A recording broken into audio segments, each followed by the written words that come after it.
Aquí y ahora conocerás su verdadera historia y quizás sientas lástima al saberla. Quizás cambie tu perspectiva de lo que entendías o sabías acerca de este programa.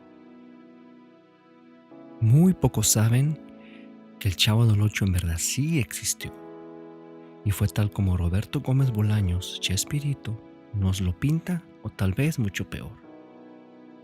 Nos cuenta la historia de un niño que al fugarse de la guardería comienza a tener grandes dificultades, exponiéndose al peligro de la calle, a la prostitución, al vandalismo, a las drogas y a la pobreza extrema.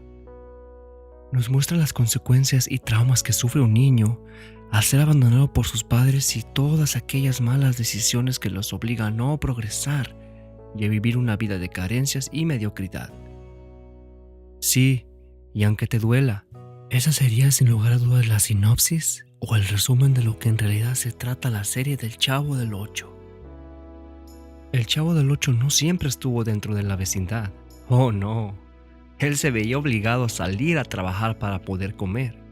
Sí, yo sé que se nos ha dicho una y otra vez que el Chavo jamás había desayunado por muchos años.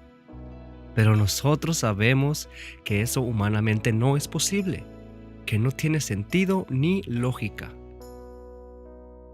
Según Bolaños, una tarde de 1971, mientras se encontraba grabando Los Supergenios de la Mesa Cuadrada, salió a caminar por una de las calles principales de la Ciudad de México y se encontró con un niño que inmediatamente su apariencia llamó su atención. Se notaba que no se había cambiado sus ropas en días, sus zapatos rotos estilo minero, sus pantalones demasiado remendados, su playera sucia y llena de grasa con unos tirantes que sostenían su pantalón de 2 tallas más grandes. Se podía ver que no la estaba pasando muy bien. Se podía ver una necesidad tan profunda, una que Roberto jamás había visto en su vida. Su mirada denotaba el hambre de muchos días. Por su mente pasaban miles de preguntas, como por ejemplo, ¿qué había llevado a este niño para que estuviera así en esas condiciones? ¿O dónde podrían estar sus padres? ¿Estará asistiendo a la escuela? ¿O en dónde vive? El niño no tomó importancia que Roberto lo estaba analizando fijamente. Él solo aprovechó para ofrecerle sus servicios de bolero, diciéndole, «Gracias, jefe». Roberto lo pensó por un momento, pues hacía días que acababa de comprar sus zapatos y no había necesidad de sacarles brillo, pero con mucha compasión al ver su situación, respondió afirmativamente. Al estar en medio de la boleada, Roberto ya no se aguantó más y decidió preguntarle, «¿Y cómo te llamas, campeón?». A lo que él respondió, «Mi nombre no tiene importancia». Roberto intentó una vez más y le dijo, «¿Y cuántos años tienes?». Y él dijo, «Yo tengo los años que tengo». Después de varios intentos por mantener la conversación, Roberto simplemente guardó silencio, pues sintió que era un momento incómodo para él. Después de unos minutos, el niño por fin habló. «Listo, jefe». Roberto le entregó a cambio una muy buena propina, la cual despertó en él una sonrisa, un brillo en sus ojos que ya en un buen rato no se le veía. El niño estaba tan lleno de gozo que le dijo, «Con esto me puedo comprar una torta de jamón, o 2, o 3, o 4, o muchas».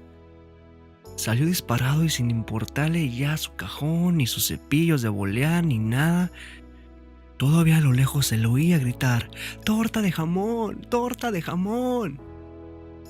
Entre sus cosas que olvidó había un cuaderno muy sucio y desgastado, el cual no se contuvo en hojearlo, y se dio cuenta de que estaban escritas todas las cosas que hacía a diario.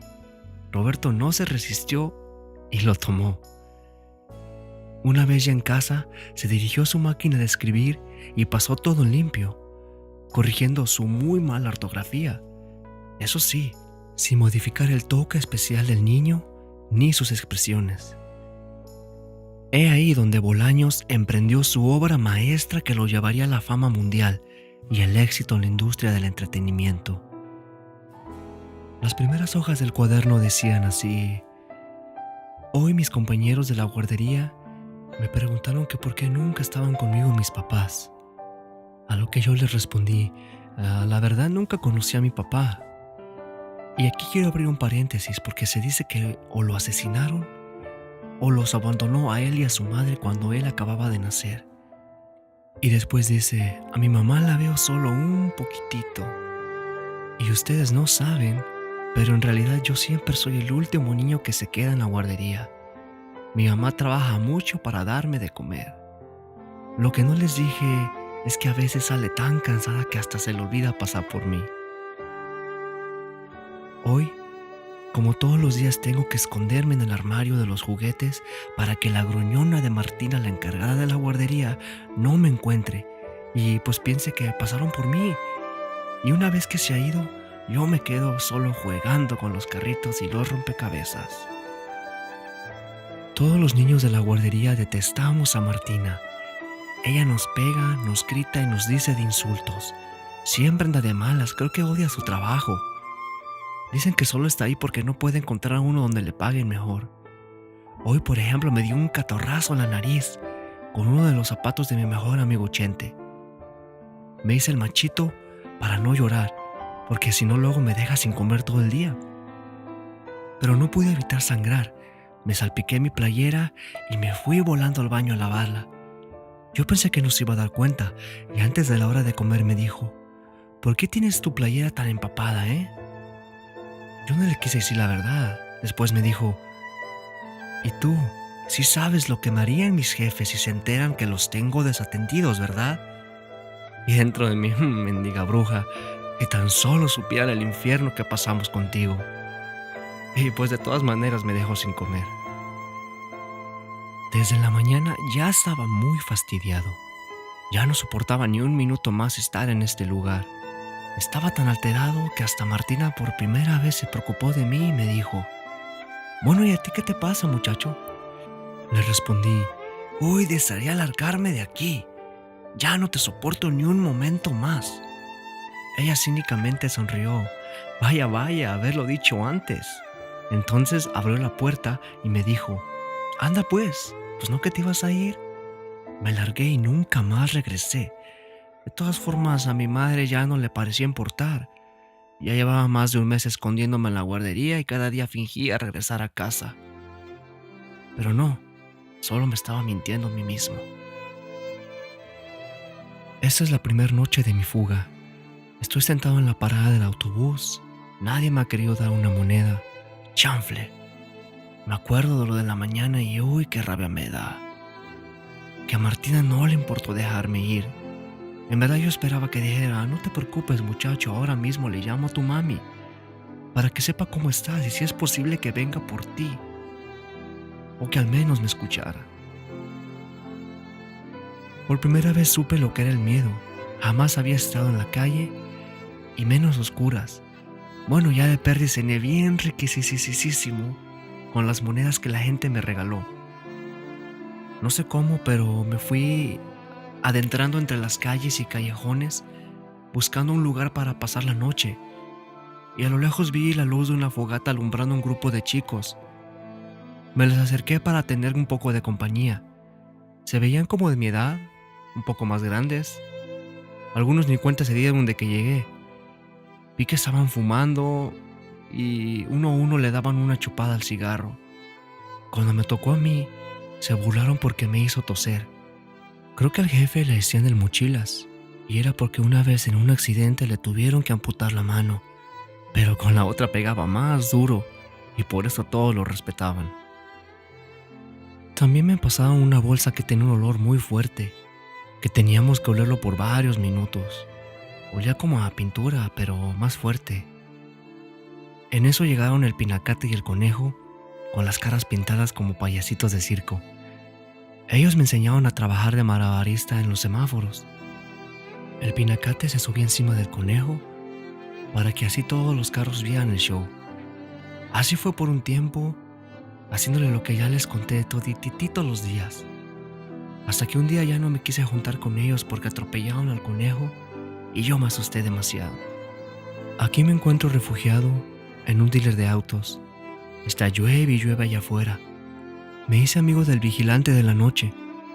Él antes era bolero y me enseñó a sacarle brillo a los zapatos. Me regaló un cepillo, un trapo y un cajón, y con eso me iba a trabajar para poder comer. No me tenía que preocupar dónde dormir porque mi amigo el vigilante me dejaba quedarme en los coches, hasta que otra vez como fugitivo me volví a escapar, porque por varias noches tenía que compartir mi recámara con él, y no solo con él, también con sus amigas, como él las llamaba. Y yo creo que tenía muchas porque nunca llegué a reconocerlas a todas. Una cosa así no se me olvida, todas tenían algo en común, que eran bien gritonas, y nunca entendí por qué. Entonces una mañana muy temprano, aún no se levantaba el holgazán de mi amigo, que debería estar trabajando cuidando la propiedad, por cierto. Me sentí un poquitín incómodo al despertar porque una de las piernas de una de sus amigas estaba sobre mi pecho y no me dejaba moverme. En fin, sin hacer ruido, abrí la puerta del coche y me les pelé como Baltasar. Caminé y caminé hasta llegar a una vecindad donde hice muchos amigos y donde una señora viejecita que vivía en el 8 se compadeció de mí y me dejó quedarme en su casa. Decía que yo le recordaba a uno de sus nietos. Pero un día que venía de chutar la pelota con mi amigo Chente, la encontré toda morida, como se diga. Bueno, la cosa es que los nuevos inquilinos me tuvieron que correr. Esa misma semana me enteré que Chente también colgó los zapatos. Al parecer, el contenido de este cuaderno es mucho más extenso, pues de hecho es de ahí donde Chespirito se inspira para crear los libretos y los personajes de toda la serie completa del Chavo del Ocho. Cabe mencionar que todos y cada uno de los capítulos guardan detrás de sí hechos reales. Con esto no digo que se descarta la idea de que puede existir algo de ficción, pero ese es tema para otro día. Ahora quisiera presentarles algunas de las frases más cómicas que se dijeron en el salón de clases y que fueron exclusivas en el cuaderno del Chavo. Y es una lástima que Bolaños no las incluyó en los libretos. La primera dice: muchas veces no es tan fácil distinguir cuál es el macho y cuál es la hembra. Claro que hay algunos que se distinguen muy fácilmente, los burros por ejemplo.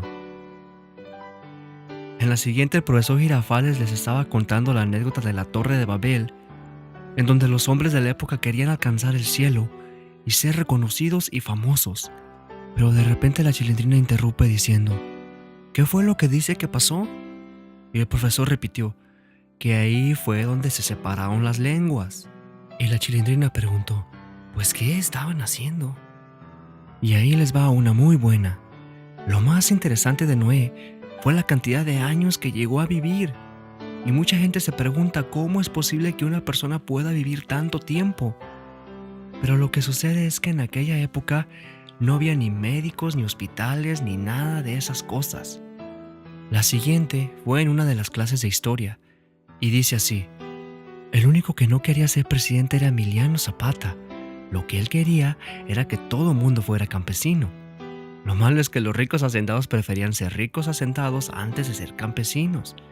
Y pues como no se ponían de acuerdo, los campesinos empezaron a matar a los ricos y los ricos empezaron a matar a los campesinos, y total que la tierra no la ocuparon ni los campesinos ni los hacendados, sino los muertos que tenían que enterrar. Ok, esa es la última. Aquí el profesor les está contando el relato de Adán y Eva.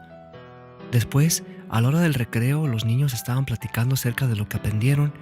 Entonces les llegó el turno al Chavo de hablar y dijo: fíjense qué raro, antes las víboras eran tan diferentes a las de hoy que hasta tenían manos. Y tiene sentido, porque si no hubieran tenido manos, ¿cómo pudo ser tentada Eva? Lo peor de todo es que Eva no le dijo a Adán que la víbora la había tentado. Pues porque los señores se enojan mucho cuando alguien anda tentando a su mujer. Ahora con esto quiero finalizar este video contándoles un secreto acerca de Jaimito el Cartero. ¿Ustedes saben por qué Jaimito el Cartero siempre andaba diciendo que él prefería evitar la fatiga antes de hacer cualquier otra cosa? Lógico, porque te llegaba tan cansado del trabajo, pero no por trabajar duramente, sino porque todos los días tenía que empujar la bicicleta ya que él no sabía andar en ella.